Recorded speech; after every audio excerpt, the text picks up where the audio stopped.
Welcome to the Right Call Podcast, guys. I'm here with Simar. Yes. But before we get started, I just want to say, guys, we launched a Patreon to help support the team here at the Right Call Podcast. We are a fully self-funded operation. We don't owe our ass to any corporate overlords, which gives us the freedom to say anything we want and everything. The truth, basically, and what we truly believe in with our conviction.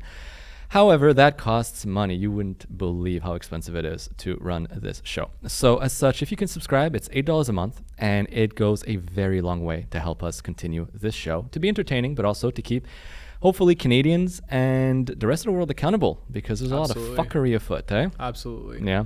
Well, thank you, sir, for joining us today. I think there's a lot to discuss. Over the last week, summertime, things were slow and kind of not much happening. And then over the span of a few days, we had a senseless killing of Irina, the Ukrainian girl, in the subway/train. We had the political assassination of Charlie Kirk, who is an incredible individual. Tragic. Insane. Absolutely. And we need to talk about that. Mm-hmm. And there's also, on a lesser note, not that important actually compared to that, but the Canadian Parliament is back in session.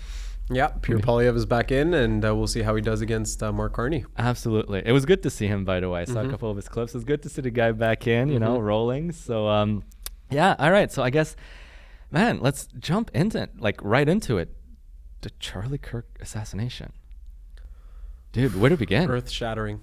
It's understated how important this man is in the context of just the youth, the way he shared his message on campuses.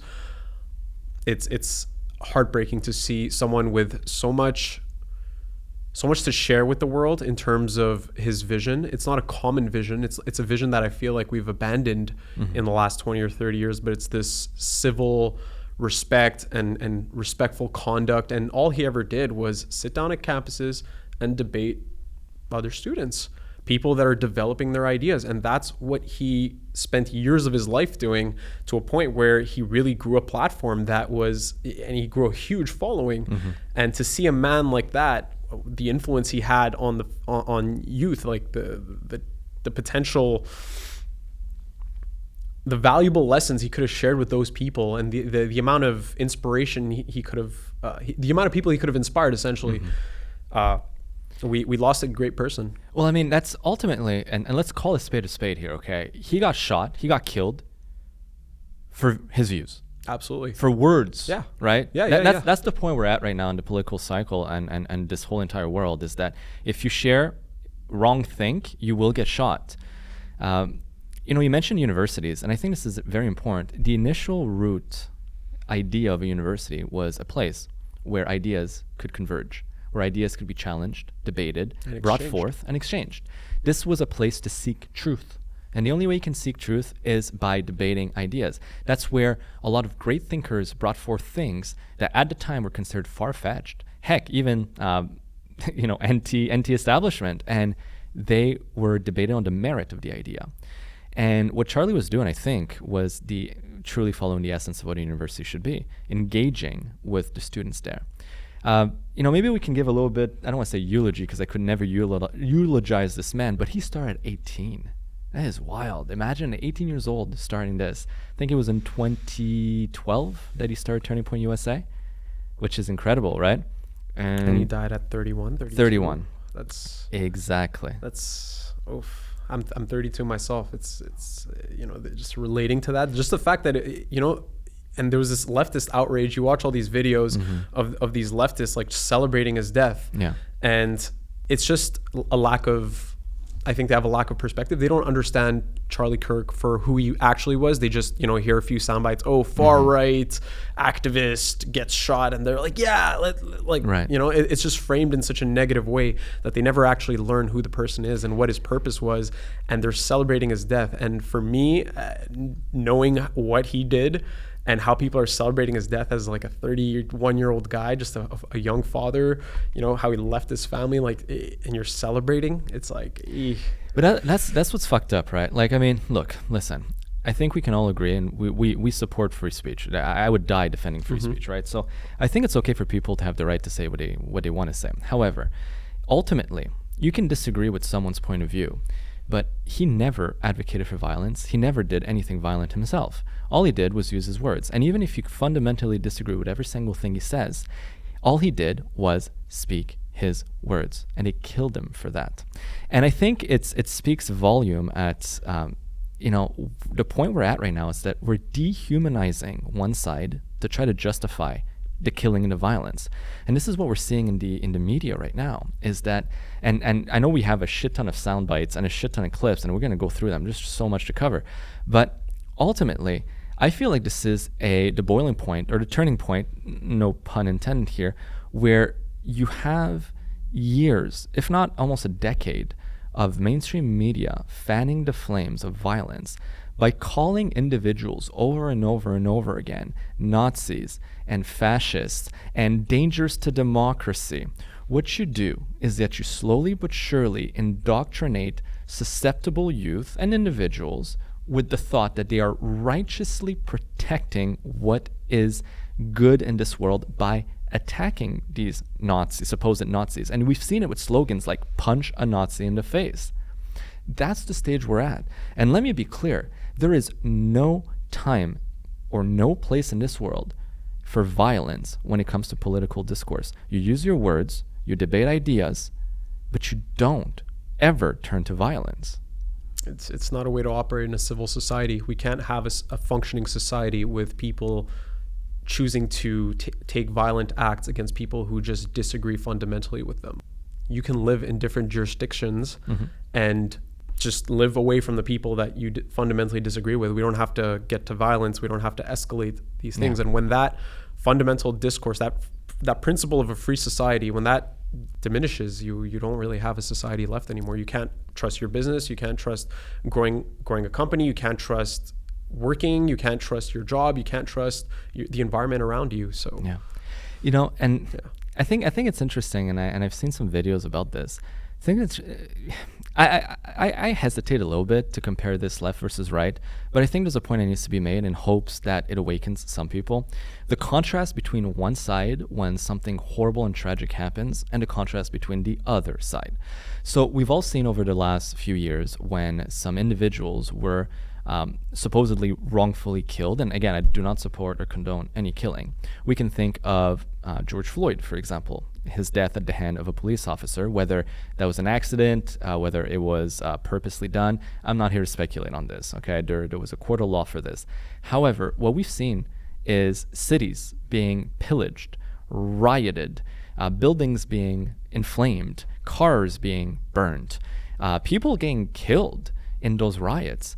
And effectively the media calling it a small, peaceful, or somewhat peaceful rally.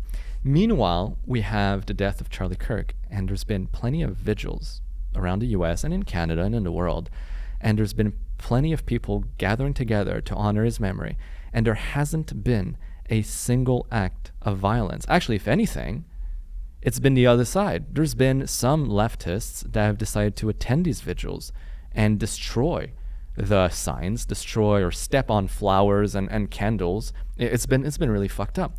Why do you think there's a side that is so fucking violent? What is it? What is it? Are they demons? Like, I mean, I don't want to use the demons, like the word demon so fucking freely, but why are some people so fundamentally violent? Well, you have to look at the fact that these people fundamentally are misinformed.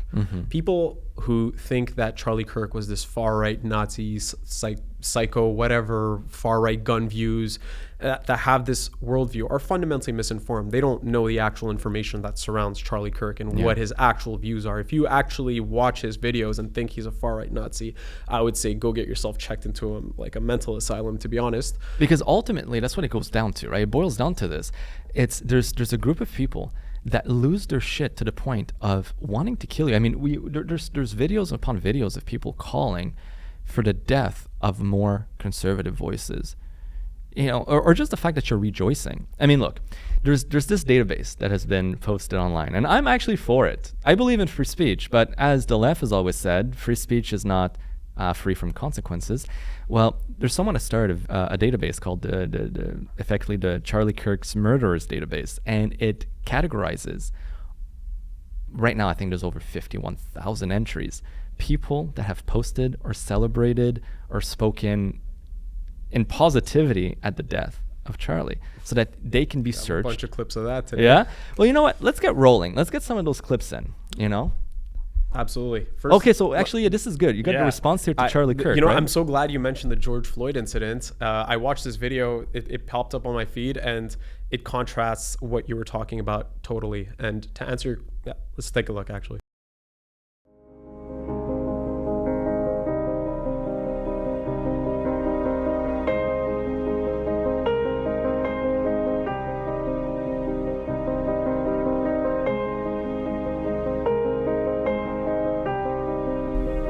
That is insane, the difference, eh? The contrast is very stark.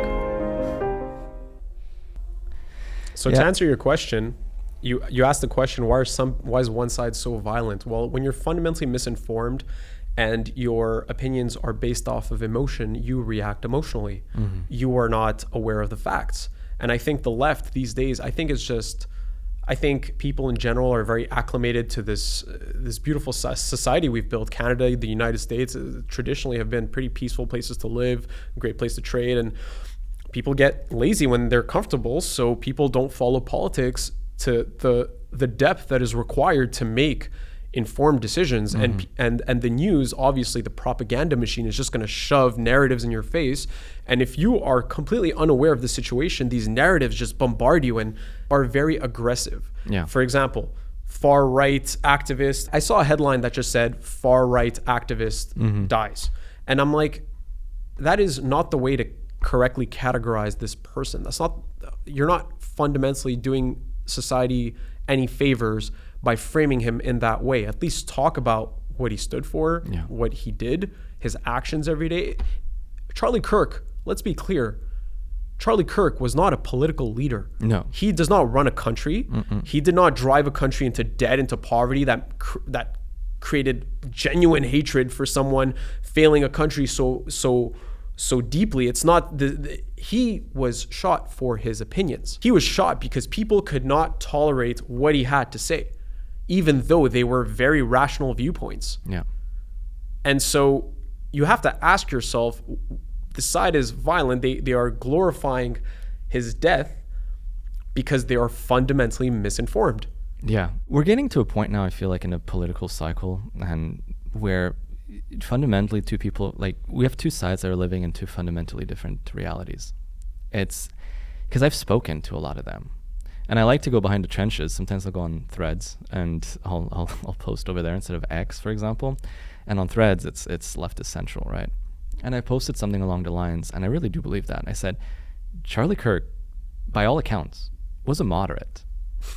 He was a moderate. There are some far right motherfuckers out there. Absolutely. And Charlie Kirk was not one of them. Absolutely not. And I got pummeled. I got fucking attacked so hard for saying, no, he's an extremist. And it's like, the problem is when you categorize everyone who's right of you as an extremist, it creates this insane discord.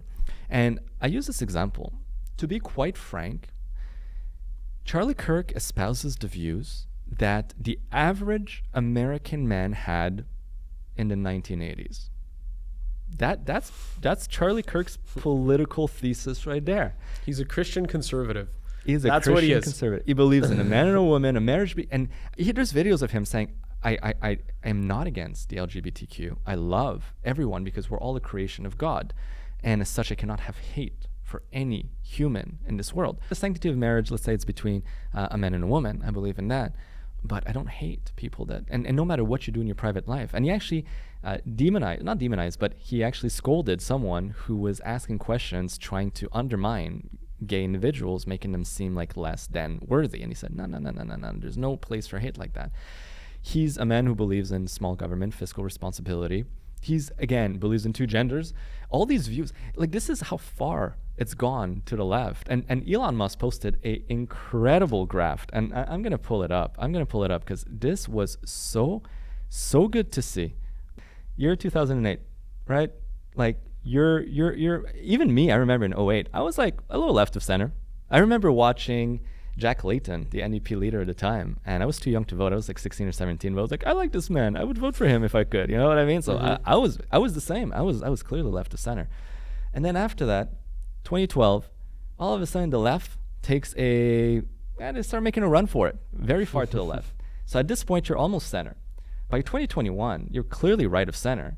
And not because your position's moved. Actually, you haven't moved at all. It's just that the left has pulled the window so far, the spectrum so far left, that you're now considered right of center. And by today, 2025, they're so they're so fucking far left that first they shoot you, and then they think you're a fucking right-wing lunatic.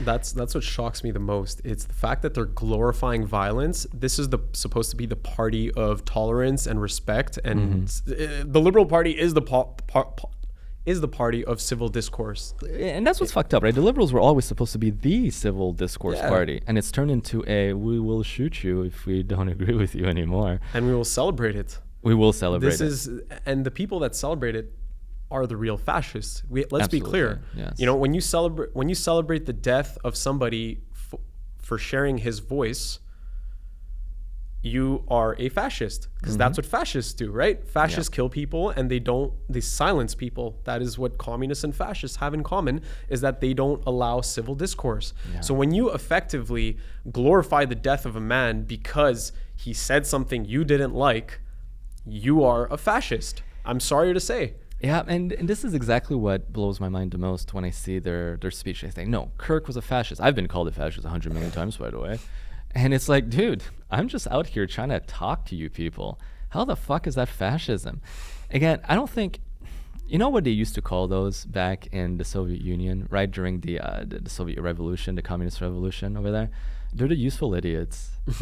Fucked up enough, but they're the first ones to get shot by the establishment once the establishment gets into power, right? Yeah. So there were plenty of useful idiots during the Communist Revolution, the Bolshevik Revolution, and these people helped get the revolutionary into power and overthrow the Tsar. And as soon as the Tsar was overthrown and the Bolshevik were in power, they were the first ones to get assassinated because they were now useless. You ever heard of Yuri Bezmenov? No, tell me. Yuri Bezmenov is someone who talked. He was a KGB defector who moved to the United States and taught classes and taught a lot of people about the insidiousness of communism and how they propagate their message and advance their political agendas. And he goes into a lot of depth. You should check it out one day. Some of the clips they share a lot of similarities to today's world, let's just say. So do you think... Okay, so I can pull up a clip right now if you want. Yeah, take a look at it. Let's do it. Mr. Bezmenov was born in 1939 in a suburb of Moscow. He was the son of a high-ranking Soviet Army officer. He was educated in the elite schools inside the Soviet Union and became an expert in Indian culture and Indian languages. He had an outstanding career with Novosti, which was and still is, I should say, the press arm or the press agency of the Soviet Union. It turns out that this is also a front for the KGB. He escaped to the West in 1970 after becoming totally disgusted with the Soviet system, and he did this at great risk to his life. He certainly is one of the world's outstanding experts on the subject of Soviet propaganda and disinformation and active measures. Well, you spoke several times before about ideological subversion. That is a phrase that I'm afraid some Americans don't fully understand. When the Soviets use the phrase ideological subversion, what do they mean by it? Ideological subversion is the slow process which we call either ideological subversion or active measures, активные мероприятия in the language of the KGB, or psychological warfare. What it basically means is to change the perception of reality of every American to such an extent that despite of the abundance of information, no one is able to come to sensible conclusions in the interests of defending themselves, their families, their community, and their country. It's a great brainwashing process which goes very slow, and it's divided in 4 basic stages. The first one being demoralization. It takes from 15 to 20 years to demoralize a nation. Why that many years? Because this is the minimum number of years which requires to educate 1 generation of students in the country of your enemy, exposed to the ideology of the enemy. In other words, Marxism-Leninism ideology is being pumped into the soft heads of at least 3 generations of American students without being challenged or counterbalanced by the basic values of Americanism, American patriotism. So this guy was talking about this back in the 80s, back in 1984. And if you contrast that to today and you look at the mentality of the youth and the mentality of the people in general, you find that a lot of modern leftists are very demoralized. You know, when you look at growing up in an environment where, let's bring the conversation back home for a second. When you grow up in an environment where you can't afford a home, you can barely afford the necessities of your life, you're living paycheck to paycheck, you abandon hope, you become demoralized.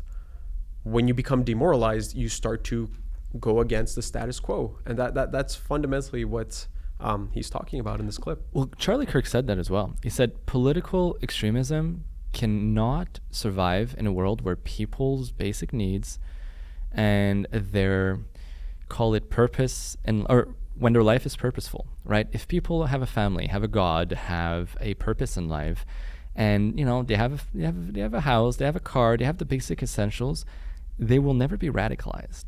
But when they're living paycheck to paycheck, they feel disenfranchised, they feel like there's no hope. This is where the fabric of society can start ripping apart, right? Also, what he mentioned is super interesting because there was a, this is fucked up. We entered like psychology in there. But there was an experiment done from the CIA, actually. What they did is that they took something like 15 agents and they put them into a room. And then he brought a random member of the public from the street to go into the room as well to be asked some basic questions. Mind you, 15 people are CIA agents. One of them is a regular folk.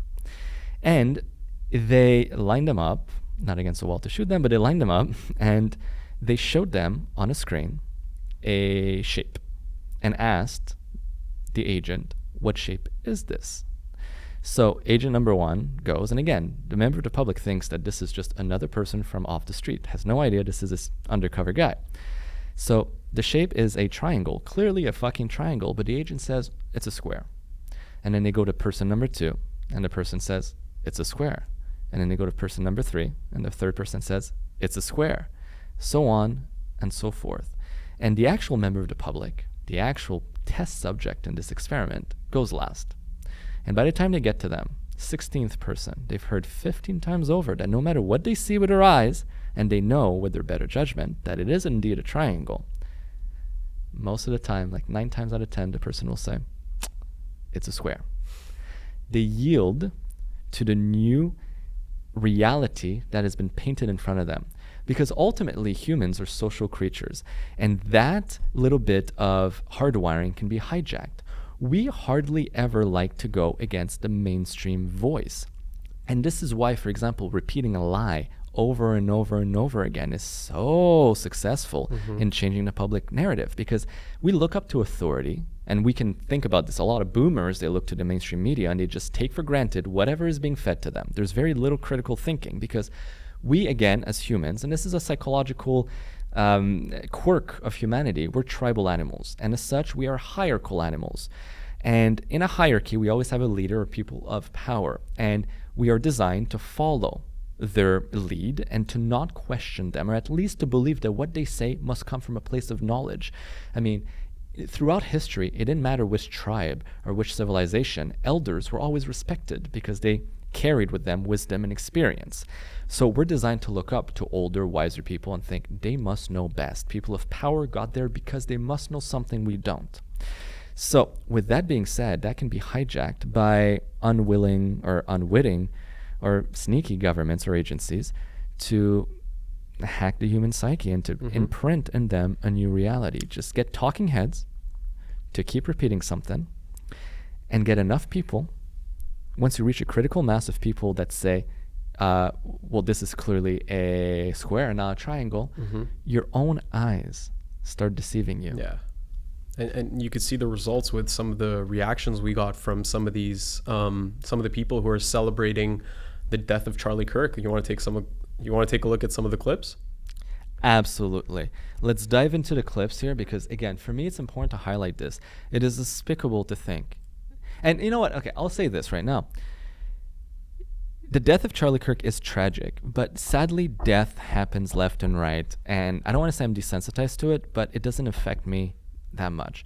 But what got to me was seeing fellow Canadians, fellow human beings, celebrating the death of a human, of a fellow human being, because I can easily see myself sadly being the target of that bullet. And then I think about my son having to grow up without a father. And I think about, wait a second, maybe plenty of people disagree with me, but just for sharing your voice. And that's the thing. Let's clarify. Just for sharing your voice, you could be speaking against tyranny. You could be speaking against so many things that are fundamentally wrong in society. And if people are just misinformed, they see you as an enemy and they attack you, and then everything you built in your life gone, over, finished. And we forget as well that, like, you know what?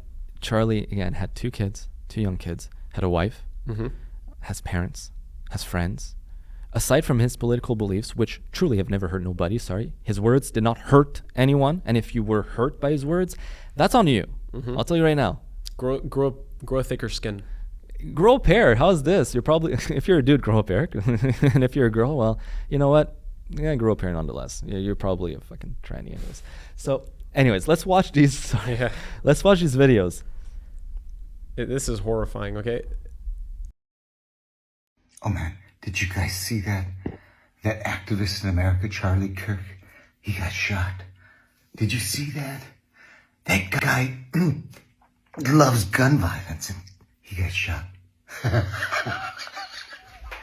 Did you see that?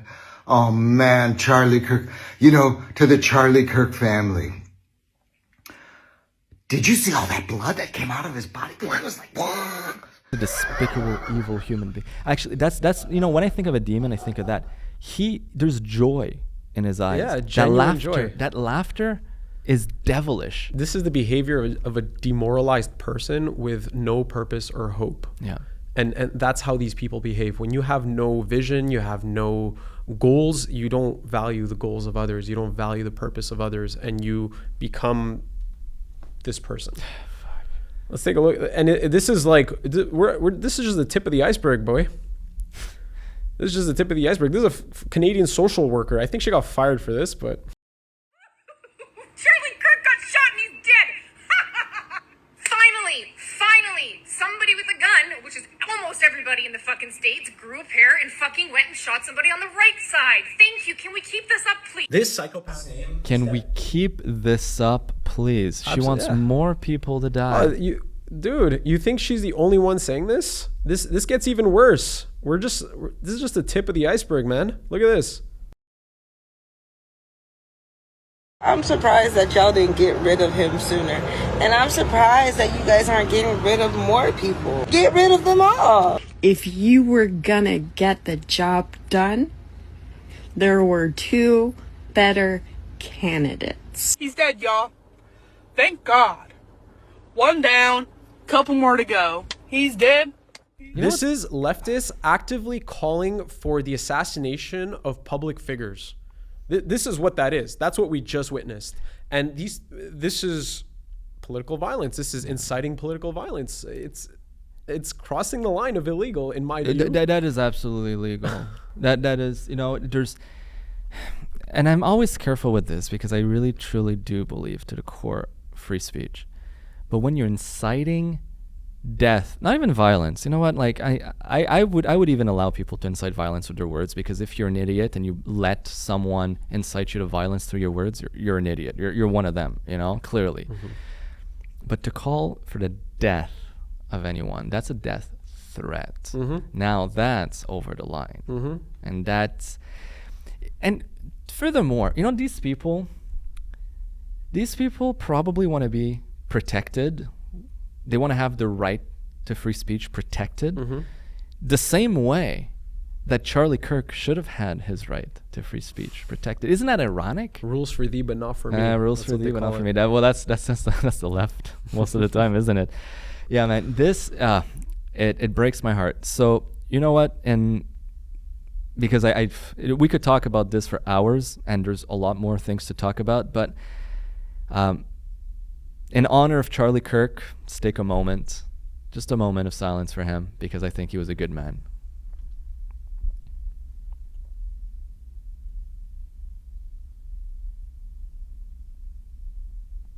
Thank you.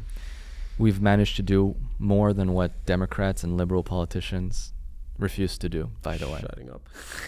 Shutting up. Yes, there's that. Yeah. But no, because in Congress, there was a motion to hold a moment of silence for Charlie Kirk in the U.S. Congress, and the Democrats started getting rowdy and refused. And in the House of Commons yesterday, same thing happened, and a few NDP backbencher losers also did the same thing and refused to stay silent. I find that despicable because, again, you can disagree with him, but this is a moment of silence for a senseless killing. Disregard the fact it's just a man in his prime being killed. It's so disrespectful as leaders of a country, as the collective party, to not come together to center and sit with the other side and say, that should not have happened. Absolutely. You know, we condemn this violence. We understand that we are at a disconnect in values and vision, but that was not correct. It doesn't take a lot to do that. And you know what? It would make someone like me respect the Liberal Party a little bit more. If the left wing actually used their brain and came to center and said, look, we know that we don't agree with his values. We don't agree with his views. His views are different from ours. But we understand that he was a symbol for you guys. His values were important to you guys. He was a very popular person. And you know what? We feel for that because we don't want political violence on any side. Yeah. We're trying to build a country here. You come to the table with that level of seriousness, and you get the respect from the other side. Absolutely. But this does not warrant respect. This is fundamental, just blatant. They're spitting on our faces for absolutely no reason. But just for ideological differences. Yeah, but the people that elect these people, it's fucked up. But that's what their constituency wants. They want that disrespect. I mean, look, take a walk down any deep NDP riding, and that's probably what you're going to see. You're going to see some crazy blue-haired people who are probably making TikTok celebrating Charlie Kirk's death. So in a weird, fucked up way, their representative, their member of parliament, is representing them well. I don't believe in it, but they're representing them well. That brings a point. Did you see what the Minister of Family from Manitoba posted? I heard of this. Yeah. Please enlighten us. Yeah. Her name is, oh my God, it's Nahani Fontaine. Nahani Fontaine is an elected official, an elected member of Provincial Legislative Assembly, an MLA, in Manitoba. She's also part of the executive government of Manitoba, the government of Manitoba, as the Minister of Family. And after Charlie Kirk was dead, or shot, or assassinated, she posted on Instagram a message. And I'll read it real quick. Charlie Kirk was a racist, xenophobic, transphobic, Islamophobic, or sexist, white nationalist mouthpiece who made millions of dollars inciting hatred in this country.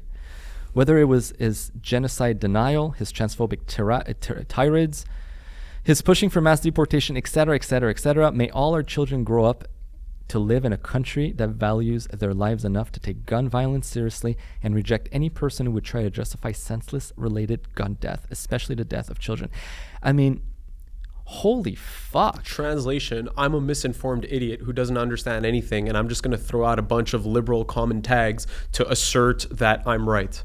Absolutely. And what's even more messed up is that post came moments after the Premier of Manitoba had came out with a neutral but nonetheless respectable statement saying that he's against political violence and everyone has a right to speech, and that he's sorry for what happened for him. He was not condoning or praising Charlie, because I believe the NDP premier the premier of Manitoba is NDP, but nonetheless was a respectable, neutral, I'm against you, but I still honor you statement. And then this minister comes out and says this. Now, she's since then deleted that post and has made what I would characterize as a not so heartfelt apology, but she has refused to stand down, refused to step out or step down from her role, even though plenty of people are calling for it, because that is absolutely unbecoming the office that she holds.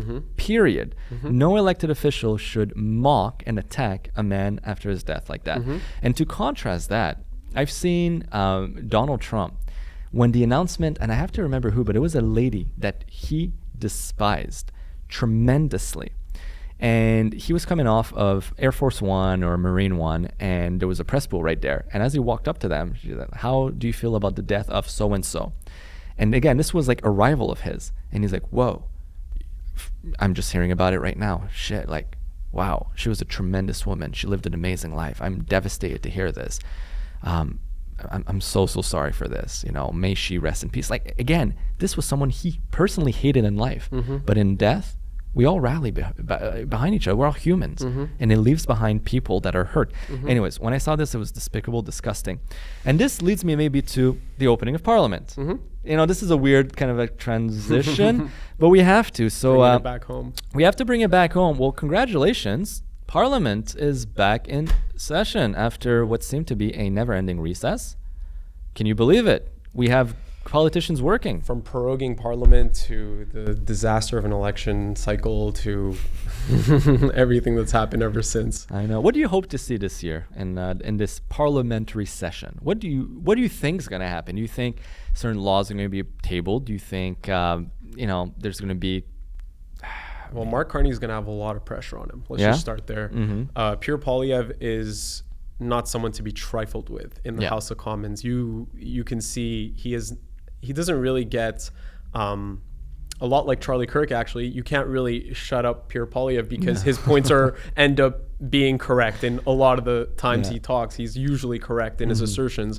And the Liberals know they don't have a better argument against this guy. So Mark Carney is going to really have to step it up. He's going to have to start making economic decisions, Mr. Economist. You know, we're going to start balancing the budget.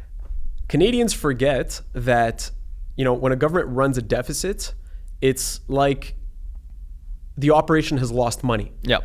The operation is a losing operation. And well, look, the best way to put it is this, right? Let's say you're earning $100,000. Your household is earning $100,000 a year. That's how much money you bring in after tax. Okay, you've paid 50% taxes. Okay, like the government has got you, and you start paying your rent. You start paying your car, your insurance, your gas, your food, your fuel, your clothing, everything. And at the end of the year, not only did you spend the $100,000, but fuck, you were short. So you had to take out or put some of those expenditures on your credit card or on your line of credit. You had to borrow. So that is what the deficit is. So currently, right now, Canada not only collects over $500 billion worth of taxes per year, that is not enough to run this government. We must borrow even more, and that's the state we're in. That's the issue. This, you know, when it's one thing if the government was a small government and they're running a deficit, because then it's like, okay, they don't have enough funding to run their operations, their core operations. We have a massive bureaucracy. Okay, if you're taking this much money and you're still in debt, that means you're not running your operation properly. It's like a restaurant owner.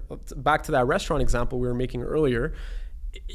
The government is an overhead on your life. That's what it is. It's overhead expenses on your life. That's what taxes are. It's overhead on your life. And that overhead has become unmanageable to the point that despite you spending so much to keep that overhead rolling, it still needs even more. It's even more in debt. Absolutely. It's like the expensive wife that never stops swiping the credit card. That's pretty much what it is. I guess we just, you know, we're all married. We're all married to a Russian bimbo who just spends her money. She's not with us because of our good looks or our great attitude. She's with us for her wallet. That's the government. That's the Liberal government. And so back to Parliament. Mark Carney is going to have to step it up because he's an economist. Mark Carney is not Justin Trudeau. Mark Carney is not a snowboarding teacher like our previous prime minister. Mark Carney is actually the former governor of the Bank of Canada. He knows that deficits are bad. England. And England. Right. So he knows that deficits are bad. He should know that. He should know that it devalues your currency and makes the purchasing power of the average citizen a lot worse. Yeah. And so his entire purpose in politics should be reducing that as an economist. If we want to compete with Donald Trump, which I think is utterly egregious, we should just work with the Americans and grow both of our collective economies. But if you want to compete with Donald Trump, we need a good economy. What does that mean? We need less government. We need people to be able to invest and not have government on top of you. So where are the cuts, sir? Yeah. People want to invest. People want to grow. They don't want to pay so much taxes. If you want to compete with Donald Trump, you need to compete with the economy. Absolutely. What do you need for a strong economy? You need businesses thriving. What do you need for businesses to have businesses thrive? Affordable taxes, a stable dollar. Yeah. So people don't understand and Pierre that. Poilievre is going to drill him throughout the parliament. He's just going to wipe the floor with him, and we'll see what happens. I hope so. You know, I do like Pierre, and I do like his ideas. It's just, I'm trying to think. The conservative needs a new strategy. They need a new strategy. It's not working. They're just doing the liberal light thing. They're not really conservative, you know? It's not only that. Ways. It's okay. So I have a few concerns with the conservatives. First of all, it's the political strategy, and we've said it time and time again on this podcast. The liberals are just better at playing politics than the conservatives, and I think it's because honestly, I think the conservatives are better, more wholesome individuals. But it leads to the fact that we don't want to go and play dirty the way the liberals do. You know, you mentioned proroguing parliament. That was an entire tactic in order to be able to position themselves in a better light for an election, and it worked. It fucking worked. I feel like Canadians stayed unaware. Yeah. They didn't follow the stories deeply, and that's what happened. But we're seeing a huge divide as well between the millennials and the Gen Z versus the boomers in terms of political leaning. For the first time in a very long time, the younger generation actually leans to the right more than the older generation. And I was going to say, you know, maybe we need like a Turning Point Canada, or at least some form of like involvement politically to get the youth involved. But it's not even that. It's about how can we deprogram 40 plus years of boomer CBC indoctrination. How do we do that? Well, you're talking about, aside from waiting for them to die off. Well, look, you're talking about what the conservatives are not doing right. You were just talking about, you know, the liberals are playing better, are better at playing politics. They're willing to do what it takes. The conservatives need to paint a new vision for the country, because fundamentally that's what we need. We need a new vision to take this country. If we can't be drowning in debt, we can't be drowning in debt, defaulting on our debt. We're not going to have a future. No, I agree. And so we need a new vision for the country. How do we do it? We cut down. It comes down to sometimes it comes down to losing an election losing a battle to win the war. And for me, I think that during the election cycle, they were playing way too safe. When it came down to it, they played too safe. Pierre Poilievre had an opportunity to paint a completely new vision for the country. And he didn't. And he didn't. You know, like of economic hope. He came out with a tax cut, and his tax cut was 2%, and the liberal tax cut is 1%. Yeah. That doesn't even rally me. I was looking at that 2% and like looking at him, I'm like, bro, you've been talking a big game for a lot of years about, and this is a direct quote, about reforming our tax system. Yeah. I have the clip. I have the clip saved of him on one of my TikTok videos. I have a clip of him saying we need to completely reform our tax system in Canada. And when it came down to the election cycle, his promise is a 2% tax cut. That's not a new vision for the country. No. And that's as one of his biggest supporters saying that. That was one of a big disappointing factor for me. You know, ultimately, there's so much bloating in the government needs to be cut. But what's really uneasy is that we've reached a tipping point now where something like 20 to 25% of taxpayers are, you know, working age individuals are working directly or indirectly for the public sector, and it makes it impossible, because how can you get elected by saying you're going to cut down in the bloating when a quarter of your voter base is the bloating? You know what I mean? But that's also fucked up for the economy, right? Our GDP is propped up by government spending and by housing, which is an unproductive asset, right? It's unbelievable. And consumer debt. And consumer, oh, for sure, we love consumer debts here. Give me more, give me more. Another thing that's interesting to note, by the way, I was curious, because I'm like, I feel like the parliament has not really been working much, you know, this year. I think they haven't at all. Like, what have they even done? What has Parliament done? You know, where are the politicians? Are they working? Are they skipping out on work? So I looked into it. How many days do you think that Parliament has worked in all of 2025. All of 2025. So even before the election. 10 days. Nah, you're a little bit too pessimist here. A little bit too pessimistic. Oh, sorry, 12 days. You know, it feels that way. That's a serious guess. It feels that way. Parliament was prorogued for so many months. Then the election, then, you know. Well, there was no parliament for the whole year, essentially. It's better than that. It's better than that, but when you compare it, you'll understand what I'm saying. So Parliament has worked so far in 2025 a total of 72 days. As of today. As of today, 72 days. Okay, they've been in session. Since Carney's been elected, that's 21 days as of today. Okay, today, Tuesday the 16th. So my number was not that far off since the election. For Carney, yeah. For Carney, yeah. And, you know, again, it's always hard sometimes to understand, you know, what does that really mean? But sometimes it's good to contrast it. So I'm like, you know what, we're, like, you know, Canada being the neighbor with the US should be our benchmark for a lot of things, okay? For a lot of things, they do better. They have better economy, better currency, more productivity. So I'm like, okay, I'm curious, the US Congress, how many days in 2025 have they been in session? And as of today, that number is 139 days. They've been in session twice as much as the Canadian Parliament has been in all of 2025. They've worked twice as much. No shit they get shit done. No shit the average American is doing better. While our elected officials were off fucking barbecuing or Carney running a little race, you know, with not a PR event at all, you know, following him. Congress is getting shit done, passing bills, debating things in commissions, not in commissions, but in committees. And meanwhile, our guys are nowhere to be found. Yeah, we've gone from elbows up to elbows up. Yeah, where the fuck are they? And mind you, this is at the same time while we had a prime minister who was claiming that we were in an emergency, that we're in the middle of a crisis, and that he was the best man, of course, to face that crisis. And as soon as he got elected, he basically said, all right, summertime, vacation time. What the fuck, man? During a big crisis. Yeah, during a fucking huge crisis. They prorogued Parliament to get elected. They prorogued Parliament to get elected, and then when they got elected, they went on vacation. It's Canadian politics in a nutshell. Yeah. That's oh man, it fucking blows my. Now some people are gonna say, yeah, but you know, obviously, MPs work even when they're not in Parliament, and yeah, to an extent, they're probably in their like constituency office, and they're taking like meetings, shaking hands, going to fucking, you know, people's doors and listening to their grievances. All right, cool, but like no budget's being passed, no questions being asked, no laws is being voted on. I've heard people say, yeah, but Carney was traveling the globe and making deals. I'm like, what deal? Yeah, where's the trade deal? Where's the deal? First of all, for a deal to be ratified, we're gonna need Parliament in session. And number two, I mean, it's just been talk. It's been fluff. And that's what I hate. It's like one of the videos, as soon as he got elected, he came out with a video. I think it was like week 1 he did that. And he hasn't done it since because it was laughable. It was just like, you know, this week I've done this and I've had a call with him and I've done a meeting with that. And I was like, it reminds me of one of my employees who comes to me and says, this week I've done so much. I'm like, okay, cool. What concrete fucking work have you done? And it's meetings means nothing. Emails mean nothing. Phone calls mean nothing. What actionable fucking work have you done? The answer is nothing. And that's our prime minister right now. Nothing gets done. It's just a jerk-off it's session. The establishment behind him. It's been 10 years. Yeah. It's been fucking 10 years, and we're just going to keep going and keep going and keep going.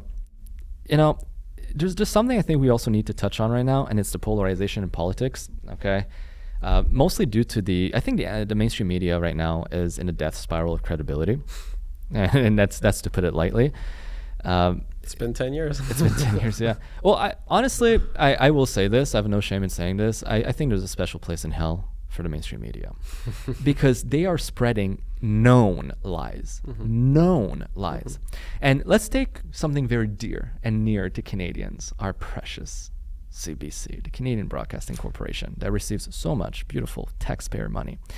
When Charlie, and let's bring it back to Charlie, when he was shot, they held like a little panel. Actually, the first thing they did, and I have to find a video. I don't have the video saved up for that one. That's such a shame. But as soon as they heard about the death of Charlie Kirk, they said something along the line of like prominent conservative political commentator assassinated. Within 24 hours, when they announced him, it was far-right extremist influencer Charlie Kirk. The message shifted completely to one side. And it's like, wait a second. It's the same message. I'm going to find it. I'm going to pull it up eventually. Political gaslighting. It is political gaslighting. It is insane. And this happens over and over and over and over again. That's how they manipulate people. It's those little words that they keep bringing up. And, you know, and then we have in Canada, our government funds a lot of news media, news channel, or even independent journalists. Did you see the post from CULTMTL, that dog shit fucking publication? No. So these fucking guy, and I'm gonna bring it up on screen. It is abhorrent. It is that even a word? It is despicable. Abhorrent, yeah. Abhorrent, yeah. Okay. Sorry, je parle français. Je m'excuse. No, c'est un bon mot. C'est correct. Look at this bullshit. They posted. Charlie Kirk died as he lived, propagating hateful myths about marginalized groups in our society. He was a profiteer and architect of America's increasingly violent culture war. You reap what you sow. To hell with Charlie Kirk. Well, they're definitely a cult. Let's go with that. Now, how would you feel about knowing that the Canadian government, let's go right here, has funded through the Department of Canadian Heritage, run by Stephen Guilbeault, of course, all right, several tens of thousands of dollars to fund this dog shit publication. Your Canadian tax dollars are going to fund people like that. Completely hateful. That's why you're drowning in debt, guys. Yep. That's the kind of stuff they do with our money. Absolutely. And by the way, I just want to point out the irony. He says that Charlie Kirk propagated hateful myths, and he was a profiteer and architect of the increase in violent culture war, while you are propagating violent and hateful fucking texts and profiteering from just this. Look at your voters and the videos they made that we showed to. Yeah. Just take a look at the videos we showed today. Absolutely. And the contrast between the vigil and I think the George Floyd riots caused over $1 billion of damage.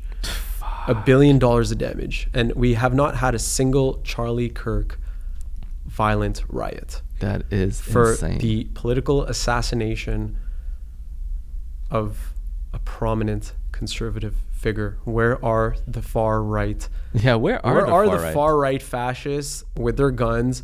Where are they? I don't see them. And because they don't exist. They're just law-abiding citizens that just want a peaceful place to live where they can live in their own values. Absolutely. And to push it further, I think, again, with the media continuously tearing the fabric of society apart, there was a Harvard survey that came out for Harvard students where they polled them. Man, this one makes me sick. 32% of students at Harvard that were polled say that using violence to stop someone from speaking on campus is acceptable, at least in rare cases. Harvard. That's what we're up against. They want you dead because of your views.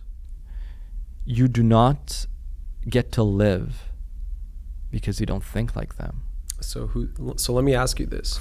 Who's causing the culture war? Well, am I gonna get shot like Kirk for saying this? I mean, who owns the media? We've made a very compelling case. Yes, we've made a very compelling case today. Who runs the media?